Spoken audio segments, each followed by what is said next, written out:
So, Imogen, the budget is nearly upon us. What's the political context facing the Chancellor? So, this is very likely the last major fiscal event before the general election. And in light of that, I think we can expect to see a more overtly political budget than you'd normally expect. The really key context we've got to look at here is that Labour has maintained this massive lead in the polls for over 2 years now, and the Conservatives really need to do something to try and combat this. For Rishi Sunak, I think central to that is being seen to be tax cutting, as he looks to try and win back support from some of those disaffected groups of Conservative voters who have since moved away from the party. Ultimately, this is a government that isn't really looking 3, 4, 5 years into the future. They're looking 3, 4, 5 months into the future with one eye squarely on that general election.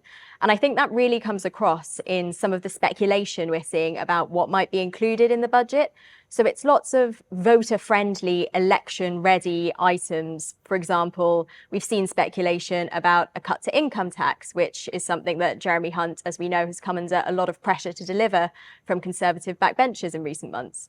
We've also seen a lot of speculation that Michael Gove's 99% mortgage scheme for first-time buyers might end up in there. Of course, the key thing to remember is, does the government actually have the fiscal headroom to deliver on some of these big headline-grabbing items? And also, what traps will the government be able to lay for Labour as it delivers the budget? So with that context in mind, what else do you think we can expect from the budget? So I think there's two big questions. The first one is, who is it for? And how far can the Chancellor go in trying to please the people that he wants to please? On who's it for, I think, as you said, this is a pre-election budget, one way or the other.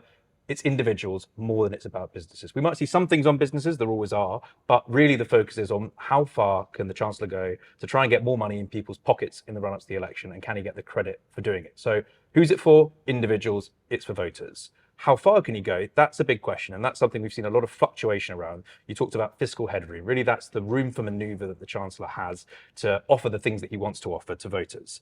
And he can probably go less far than he hoped to a couple of months ago. We saw a lot of speculation about big headline changes to inheritance tax, potentially, stamp duty. We might see something, but it may well be around the margins on those taxes rather than big changes. What he wants to do really is follow up the changes he made in the autumn statement to national insurance. That might be another cut to national insurance. It might be a cut to income tax. It's something that the Prime Minister wanted to do when he was Chancellor.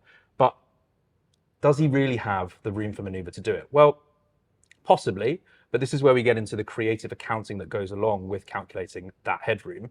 A lot of this is based on changes that would have to be made in 3, 4, 5 years' time, and the government isn't planning on the basis of 3, 4, 5 years' time, not really. So a lot of the changes that he might make are to be paid for at the end of that period by really quite severe cuts to public spending that I don't think anyone expects, certainly Labour or even the Conservatives, would be really willing to make when it came to it. So is this a real budget? Is it really based on really strong figures? There's been some criticism that it's not. The politics extends also to what the public really values. So the framing for the election will be around the tax-cutting Chancellor and the tax-cutting Prime Minister, showing that the plan is working, which is their motto going into the election. But actually, there's polling saying that after the last few years, particularly after COVID, people want to see any money that there is put into public services above tax cuts. I think the Chancellor will say that he's doing both, that because of the management of the economy, because inflation's getting down, things are starting to get better, that he can cut people's taxes while continuing to invest in public services. Labour will say something very different. But they will also be very wary about those dividing lines that you talked about those traps. Is the Chancellor going to use some of Labour's policies? Is he going to try and spend the money before they've spent it by actually getting ahead of them on something like non-dom status? That would be very surprising. But he's certainly going to try and get them to commit to plans that they really don't want to commit to. So it's an election year. What can we expect Labour to say in response? So I think at this stage, we have a really strong idea of what Labour's key attack lines on this government are. I think we can expect Rachel Reeves to stand up and criticise the government on its record over the last 14 years in government, particularly on public services, on infrastructure, on the economy. But that said, I think some of the potential traps that the government could lay for Labour could be really challenging for them to answer.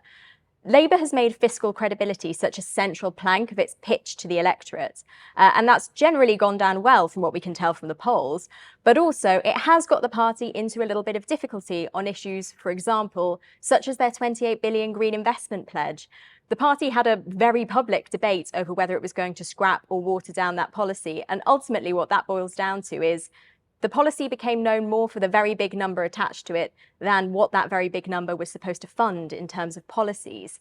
And so you mentioned non-dom tax. If the Chancellor was going to stand up and say a Conservative government is going to abolish non-dom tax status, that would be hugely challenging for Labour, because so many of Labour's top-line manifesto pledges are funded by Labour's commitment to abolish non-dom tax status. So the party would have to move really quickly to figure out how it answers that from the Conservatives.